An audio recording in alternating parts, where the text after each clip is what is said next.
thewellnesscouch.com, streaming wellness into your lives. Welcome to Love Life, featuring your hosts, Rebecca Detman and Jane Donovan. The sun shines bright as it moves across my face. I feel the light. Welcome to Love Life. I'm Rebecca Detman. And I'm Jane Donovan. And we are sitting here today on the couch. There's a little bit of rain on the roof, so if you do hear a pitter-patter, it's not little mice's feet. Oh, it sounds like fairy feet. Fairies. Yeah, no, just the pitter-patter of raindrops. We've had a beautiful rainbow out the window. This is a winter podcast, thick of winter, and we are talking about the winter of our lives, exes. That's very dramatic, Beck. Oh, look. This has actually come off the back of a beautiful email. Was it an email or a Facebook, Jane, that we received? It was a private message on our Facebook page. Yeah, and we just want to say we have actually, for some reason, in just the last literally two weeks, we've had an overwhelming wave of you guys speaking to us, which has been great. It's nice. Very validating that somebody's listening. Yeah, so thank you for taking the time to write those beautiful messages. It is validating. Look, we love what we do and we have faith and we hope that we are making a difference to people that are listening, that we're giving you some tools and helping you to gain greater happiness in your life. But it is very validating to get a nice message or an email. So thank you for taking the time. And please ask us your questions, because not only can, while we're conscious that we can't just spend a whole show answering an individual question, we will always make it apply to all of you listeners. So this woman who's written today about exes, and Jane will sort of give the gist of what she was asking. We decided to make today's show all about exes and toxic relationships, which is actually a podcast we did not that long ago. You might want to reference as well. But I'll hand over to Jane. Okay, so this situation is a lady has written to us where she has a new partner in her life. Both of them have children to a previous partner. Now, her relationship with her ex-husband is not good, but her new partner's relationship with his ex-wife is very good, and she's struggling with that. She's really struggling with that. So we'll talk about different dynamics with exes and their partners in particular. And when you've got children involved, you actually do have to have a relationship with these people. Yeah. And so we're going to give you some tools to help you to do that. But the first thing that I think that she really needs to start looking at is, why has she got a problem with her partner getting on well with his ex? Is it insecurity? Is it jealousy? Is it jealousy because that's not fair, I've got a toxic in my life and he's got it cruisy and easy? Or is she feeling insecure that it's another woman in his life? So it does come back to self-love. It comes back to, what is it that you're not giving to yourself, that you could be giving to yourself, that you feel this woman is taking away from you? Because I'm actually channeling a little bit on this, and the information I'm receiving on this one is that, yeah, it's actually almost like a real sadness in this woman deep down at her core of what could be. Because when she looks at her own life, this is like she's got the basis for comparison. So she looks across to her current partner who she loves, and he's got this beautiful, amicable relationship. And then she looks across to her own life and she's like, gee, it's a bit messy in my corner. And it's making her sad that maybe there's some work to be done there. And I know, okay, so this is going to open us up to a Pandora's box of how much you can't control another person, but how much can you do when the other person really is out of your hands? What can you do when their energy is so toxic and they're such a bane in your life and you still have to see them all the time because of the kids? What do you do? Okay, so you cannot control another person. So forget even trying. And I think that most people spend a lot of time trying to control the other person, trying to manipulate them, trying to get them to see things your way, trying to be right in everything. What it comes down to is you've got to build a relationship with this person that you can be at peace with. At least at peace. Aim for happiness. But if you can just get to a peaceful state, that's going to give you a lot of, it's going to give you greater peace in your life. Peace equals peace, believe it or not. It does. So how do you get to that point? So it's actually about diffusing the charge that you've got from this person. So with your ex, it is about recognizing that it takes two to tango. So start to distance yourself by observing him rather than being in his energy. So when he has a crack at you, don't have a crack back. When someone has a go at you, you don't have to have a go back. You don't have to mirror everybody else's energy. This is about discipline. And if you want to achieve harmonious relationships, you have to be harmonious. You can't achieve having a harmonious relationship by buying into the toxicity and playing one-upmanship. Someone's got to be the bigger person here, and we want it to be you. Because when you learn to do this, this is a powerful tool. When you can stand in your own power and observe somebody else's childlike behavior, someone else's buttons being pressed, someone else's passive-aggressive behavior, manipulative behavior, controlling behavior, fill in the blank. When you can observe it and not have your buttons pressed, you now get to walk life exactly how you want to walk it. Nobody else can shift you off center. Now you have peace in your life because you're observing it almost with compassion and empathy. So to get there, you need to look at controlling your own energy. And it's not an easy thing to do, but once you've mastered it, it's a very easy thing to do. This is the key to life. So this ex is giving her a beautiful gift of the opportunity to really address her own boundaries and her own feelings of inner strength, I would say, and it's okay. And I loved, when Jane's talking about buying into, like, don't enable the energy dance. Don't enable the power play that these people, whether it's an ex or a boss or the horrible next door neighbour or your mother-in-law or whoever is the bane in your life. And, we may be crossing over a little bit here with what we talked about in Toxic People because it's a really similar topic. It's about taking back your personal power and actually, as unbelievable as it sounds, not having anything to do with the other person. This isn't about how you respond to them. This isn't about the two of your energy. This is about your own. Nothing but you. Control and look after what you can, and that's you, and everything outside of that is none of your business. It really, really isn't. And look, we acknowledge if you've come out of a yucky marriage that never got resolved, so it had to end, well, of course all those issues are still there. Of course he's still a dickhead, or, she's still a bitch, or whatever. That probably hasn't changed. So yes, every time you have to deal with him, he's still going to be the same old whatever. You need to change the energy game on your own team, on the I relationship, as Jane would say. It's also a little bit about maturing, growing up and saying, you know what, this person actually is in my life. As much as I would like to throw a 12-year-old tantrum and say, just go away, just disappear, I don't want to see you again, I don't want to hear from you again. You are the father of my children, or you are the mother of my children. So you need to actually acknowledge that and accept it. And to accept that it's a cool tip if you can actually get into gratitude for this person, that they were at some point somebody that I did deeply love, that there were at some point somebody that I admired, that there was a lot that I enjoyed about this person. Get out your gratuity diary, start putting their name right at the top and dig really deep to write all of the good things about this person, because you've got to build a relationship with them. They're not going away. You must accept that. So now you must work hard on changing how you view this person.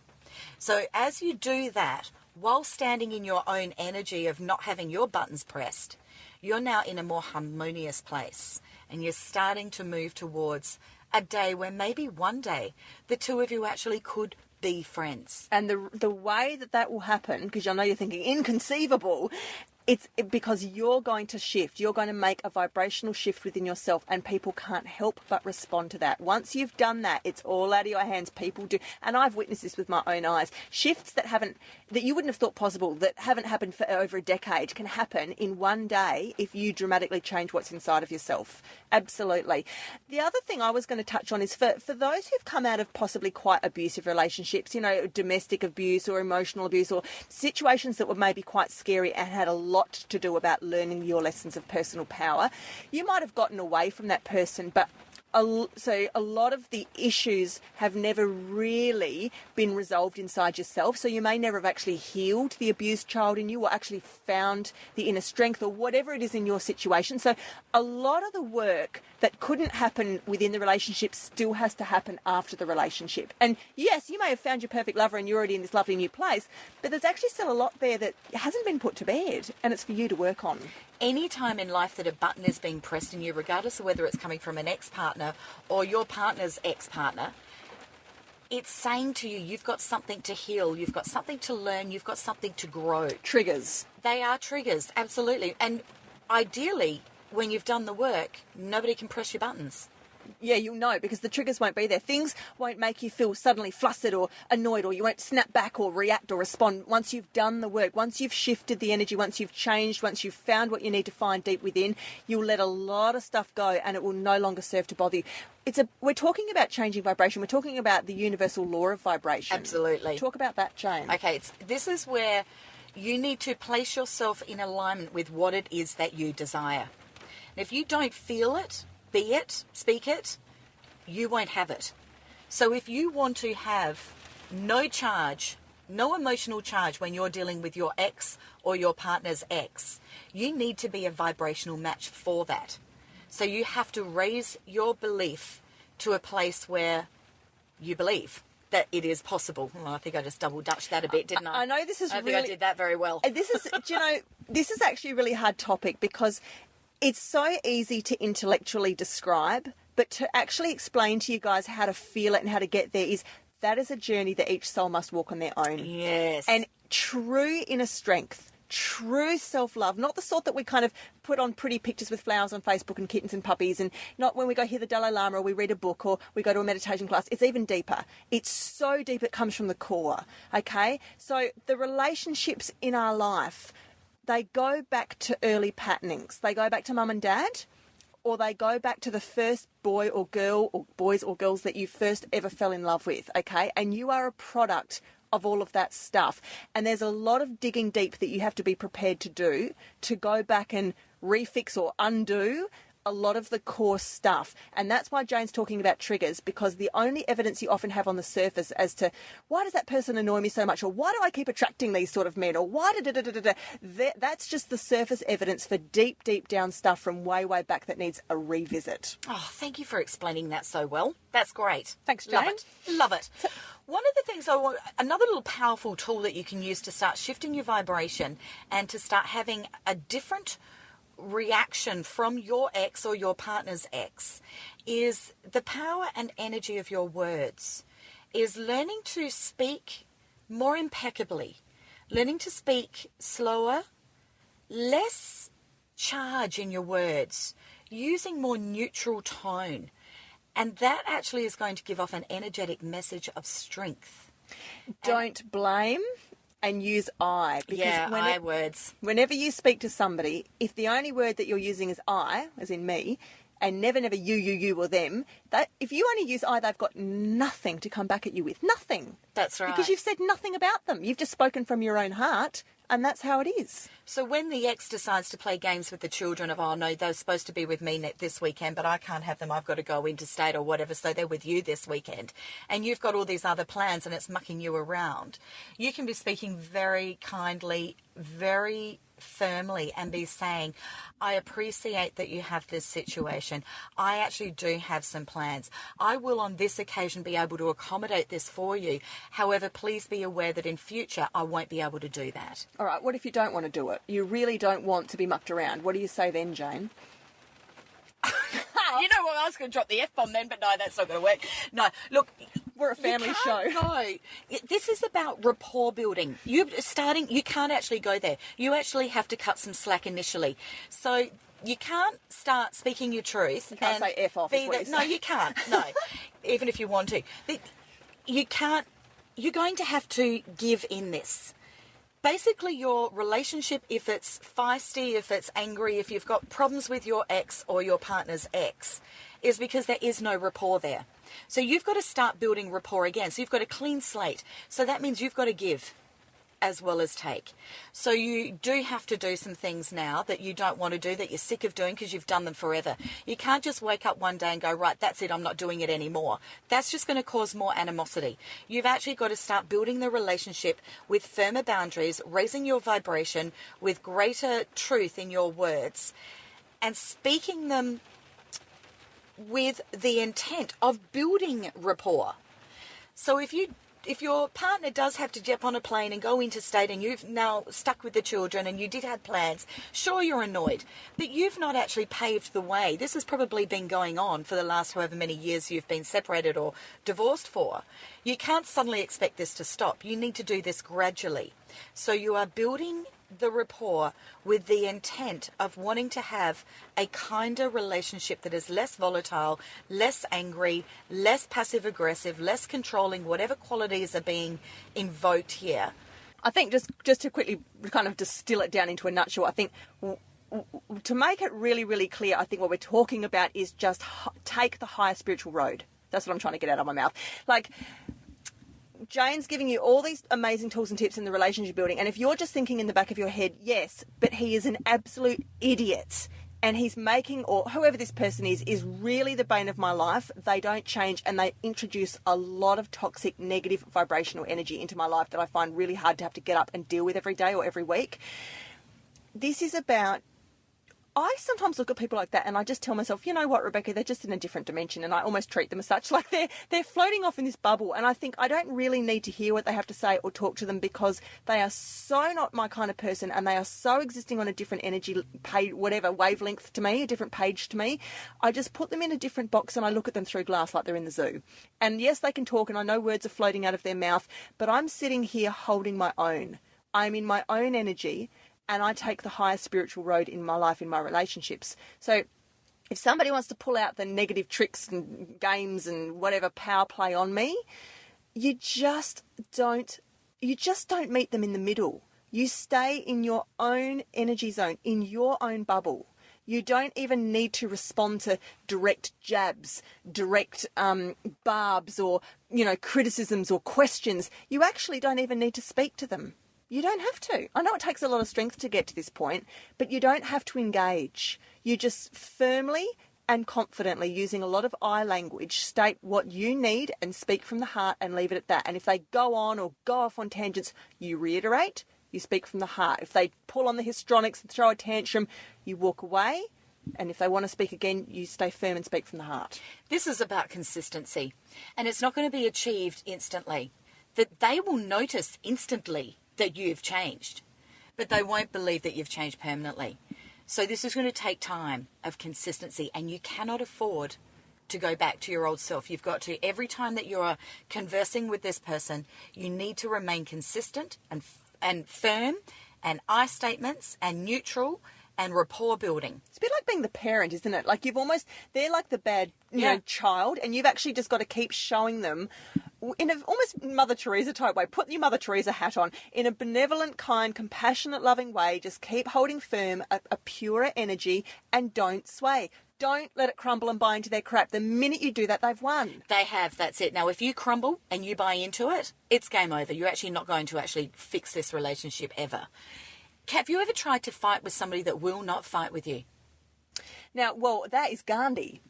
That's how Gandhi won. That's exactly right. You can't fight with somebody who won't fight with you. So what we're saying is we want you to be the person that no one can fight with you. It's pretty cool, actually. It is pretty cool. It's a real skill. And to watch somebody do it. We talked about this last week in The Art of Communication, when Jane talked about if you can hold your own neutral energy in a confrontation, you can actually withdraw the truth out of people, because the more they rant and rave and talk, the more the real story comes out. And if you can just sit neutrally and not engage in it, just let it all spill out, you actually gain more and more power at the end of it. That's right. That's it. You get the knowledge. You get the knowledge of what's really going on, and you've sat in your own power and not lowered it to engage in the drama. If you really want to take this a deeper level, you could actually sit with this person, whether it's your ex or your or your current partner's ex. You could actually sit with them and use words like, what is it that I make you feel?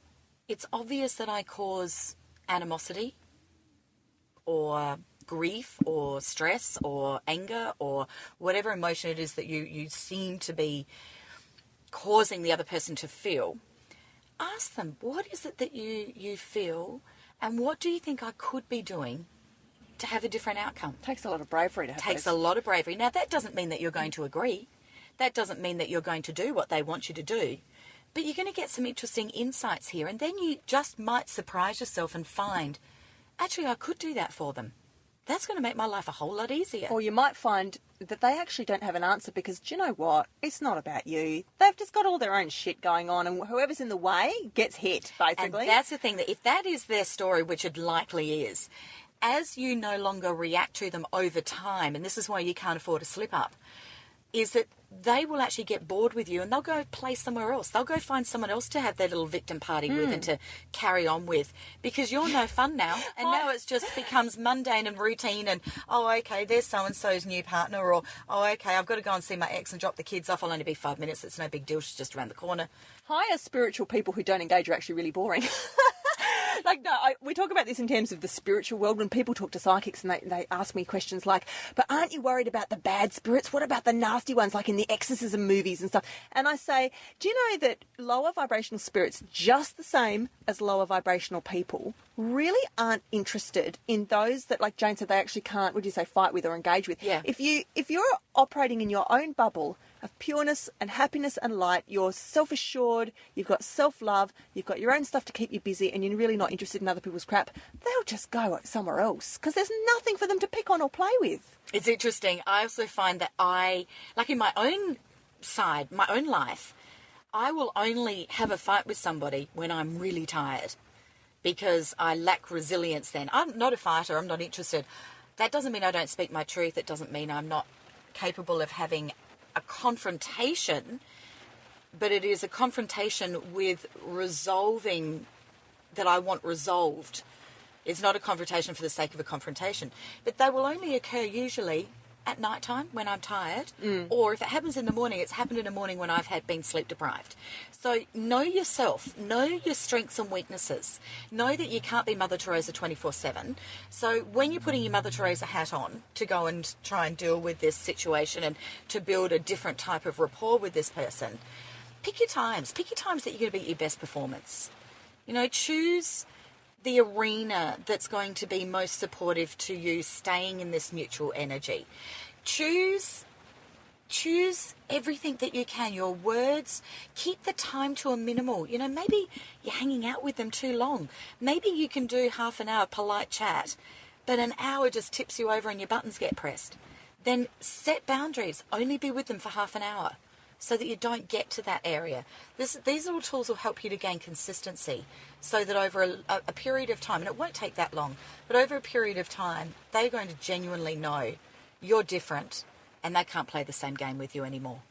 Now, when children are involved and there's deeper issues at hand, like I don't like the way my ex and his new partner deal with the children, I don't like the way my new partner's ex deals with the children. Like when exes get involved with children, it's a little bit of a different ballgame because obviously that's outside of your body. Your heart outside your body is what your children are, and it's roaming around out there. Oh, and I like that. Your heart outside your body. Your children are like your heart outside of your body, right? Which is why, you know, as mothers and fathers, we get so deeply wounded and worried and protective of our little chicklings because, you know, they are us and we feel the pain and we sense, you know, we can anticipate because we're old and wiser, we can see what might be coming and we want to shield them from it. So if we know that every Saturday or second Saturday the gorgeous ones are trotting off to so-and-so, toxic so-and-so's house with his new partner and you can't stand the stories you're hearing when those poor darling children come back home again, what do you do, Jane? Oh, gee, that's a big one to chuck on me with only 5 minutes left of our podcast. I know you're up to it. Well, I'm going to give the short version. That's a podcast for another day, is actually in parenting like that. Again, you've got to speak your truth and just say that everybody does create their own reality.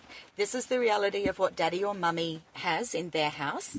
This is the reality that I have and that I would like you to embrace and enjoy in our house here. So who are you saying that to? To the children. Right. To the children. You've got to speak your truth. You know, you can't. And at the same time, you do need to try to get on the same page. And it's not always possible, but you do. Again, this is why rapport building is so important. So my experience with, you know, a lot of my single clients who are, you know, attending dinners and events and wanting to meet a new person, have a new partner in their life. Many of them will tell me their stories about their exes. And it never fails to astound me how many people will have toxic relationships with their ex-partner, but they're doing nothing about building a better relationship with them. And yet they're forced to have them in their lives forever because they are the parents of their children. Right. That is your incentive. That, you know, if my husband and I'm not putting this out to the universe because I'm quite happy with him, thank you very much. However, if something happened and we did separate, I would do everything in my power for us to turn our relationship to the best friendship I could possibly do. because we are still going to continue to co-parent our children. Yeah. And that is my incentive, is for my children. So... And I think from the children's point of view, this is where it's important for all parents to really build up their children's heart talk, self-esteem, talking to their own heart, following their own heart. So if there's actually situations going on that are actually very not good in the other household, things that are... either they're witnessing stuff you'd rather they weren't really seeing, or they're being talked to in a way that you really know is not healthy for them, or maybe they're being given crappy foods or crappy videos to watch. I don't know, whatever it is in your situation, but no matter how little your children are, you can always get down at eye level and have really honest chats with them, okay? And just remind your children almost about protective behavioural program stuff, where you say, if at any time you feel uncomfortable, you know that you have the right to say no, you have the right to call me, you have the right to say where you want to go. You can get out of situations, you can tell people. Like, I think it's just important, and not to scare the child, but also to just give the child the self-empowerment that they get Give to the choose. children the power. Yes. Make sure the children understand they're not being ferried around and dumped with strange adults or put in places that they might not even... The kids might be saying, Mummy, I don't want to go to Daddy's this weekend. Do we have to? I don't want to go, though. I don't like the new lady, or whatever it is. So this is your time to share some of the tools that you've learned from your own self-development work with your children, and bring them up to be, independent, beautiful little people who can hold their own and speak their own truth. And children are so wise that if you give them their own power, if you give them the power back for them to be making choices with conscious awareness, they actually will make quite cool choices. Oh, absolutely. I actually get quite amazed at my children. Sometimes they make shocking choices too.